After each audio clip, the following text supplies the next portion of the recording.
votre corps, cette maison que vous n'habitez pas.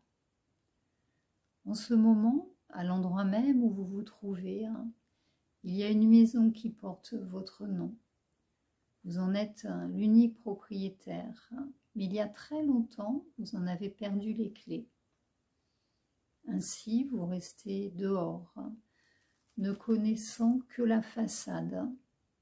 Vous ne l'habitez pas. Cette maison, abri de vos souvenirs les plus enfouis, refoulés, c'est votre corps. Si les murs pouvaient entendre, dans la maison de votre corps, ils peuvent. Ces murs qui ont tout entendu et jamais rien oublié. Ce sont vos muscles. Dans les raideurs, les crispations, dans les faiblesses et dans les lourdeurs des muscles de votre dos, de votre cou, de vos jambes, de vos bras, de votre diaphragme, de votre cœur et aussi de votre visage et de votre sexe, se révèle toute votre histoire, de la naissance jusqu'à aujourd'hui. Sans même vous en rendre compte, depuis les premiers mois de votre vie, vous avez réagi à des pressions familiales, sociales, morales. Tiens-toi comme ceci, comme cela, ne touche pas, ne te touche pas. Sois sage, défends-toi donc, va vite, mais où vas-tu si vite? Confus, vous vous êtes plié comme vous avez pu.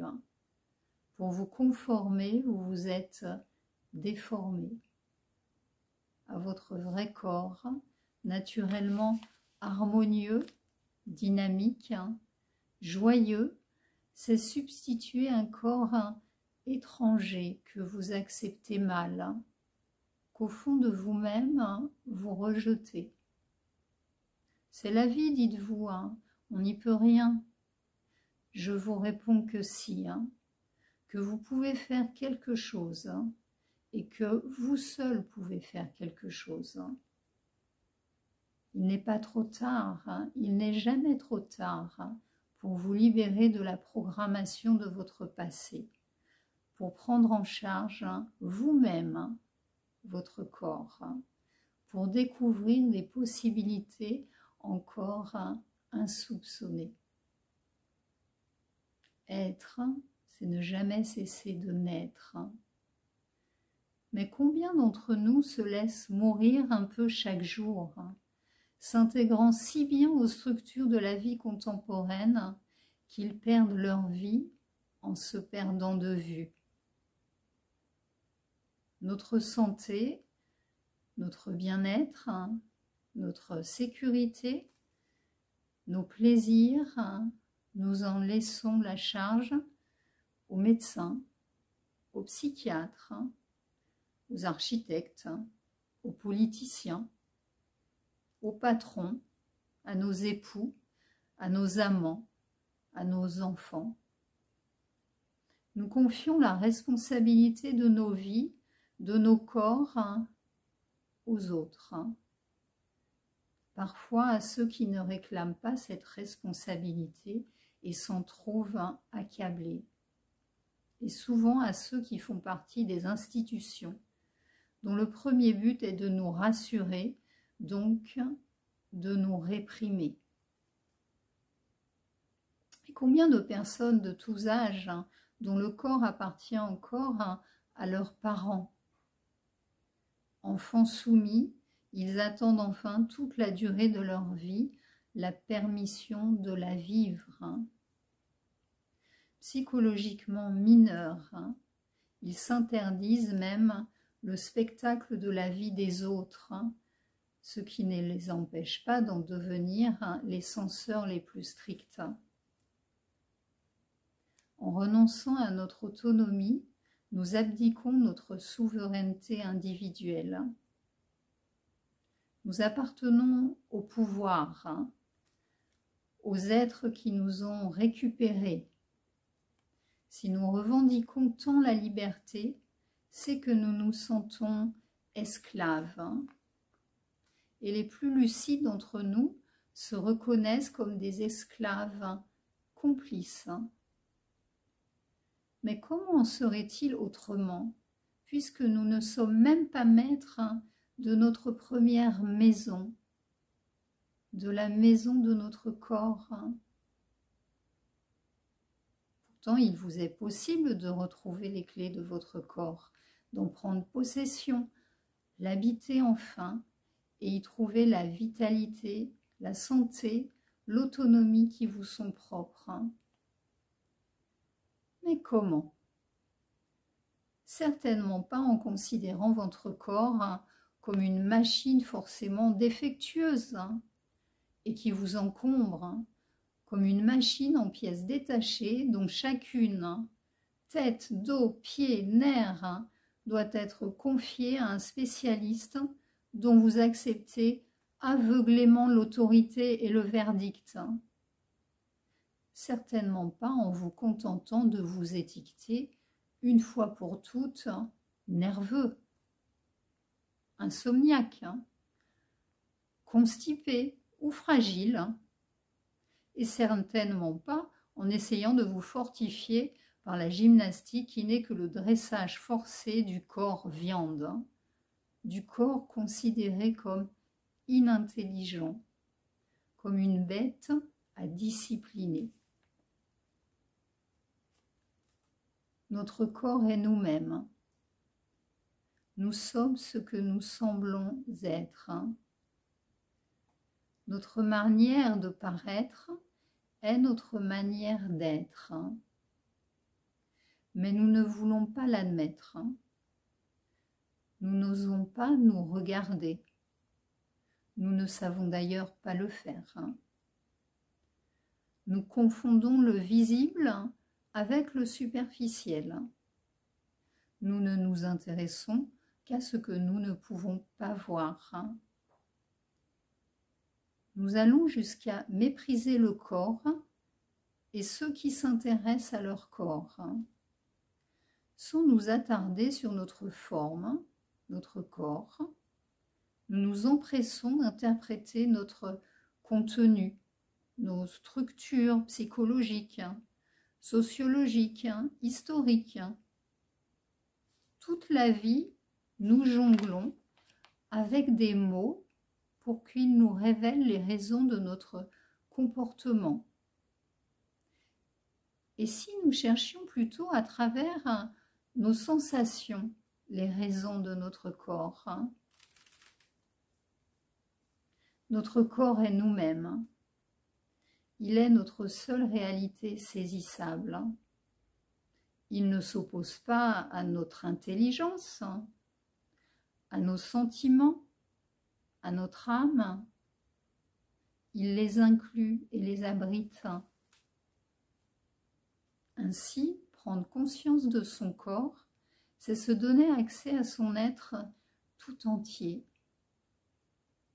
Car corps et esprit, psychique et physique, et même force et faiblesse, représentent non pas la dualité de l'être, mais son unité. Dans ce livre, le livre de Thérèse Berthera que je suis en train de lire, elle dit « Je vous ferai part des interrogations et des méthodes naturelles de ceux qui considèrent que le corps est une unité indissoluble. Je vous proposerai aussi des mouvements qui n'abêtissent pas, mais au contraire développent l'intelligence musculaire et exigent a priori la perspicacité de ceux qui les pratiquent. Ces mouvements ont leur origine à l'intérieur de votre corps. Ils ne sont pas imposés de l'extérieur. Ils n'ont rien de mystique ou de mystérieux. Leur but n'est pas de vous faire échapper de votre corps, mais d'éviter que votre corps continue à vous échapper et votre vie avec. Jusqu'à maintenant, ces mouvements n'étaient définis que parce qu'ils ne sont pas des exercices, de la gymnastique, mais quel mot peut faire comprendre que le corps d'un être et sa vie sont la même chose et qu'il ne peut pas vivre pleinement sa vie si préalablement il n'a pas su éveiller les zones mortes de son corps. Avant de faire ce livre, la recherche d'un mot ne me préoccupait pas. La pratique des mouvements et leurs résultats était une définition suffisante.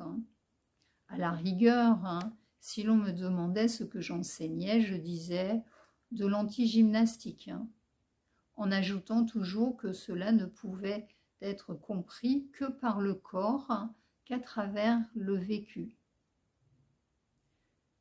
Mais un livre n'est fait que de mots. Alors j'ai essayé d'en inventer un pour pouvoir résumer l'essentiel de ces mouvements connus jusqu'alors seulement par ceux qui les pratiquaient. Une multitude de racines grecques et latines furent combinées dans tous les sens. Tous les résultats étaient partiellement appropriés. Aucun n'était très satisfaisant. Et puis un jour, un mot qui existait déjà et dans une forme ancienne avait déjà servi de nom commun. Un mot tout simple, dont je me servais souvent, sonnait juste. Préalable. Les préalables. J'appelle donc les mouvements qui préparent le corps, l'être tout entier, à pouvoir vivre pleinement des préalables.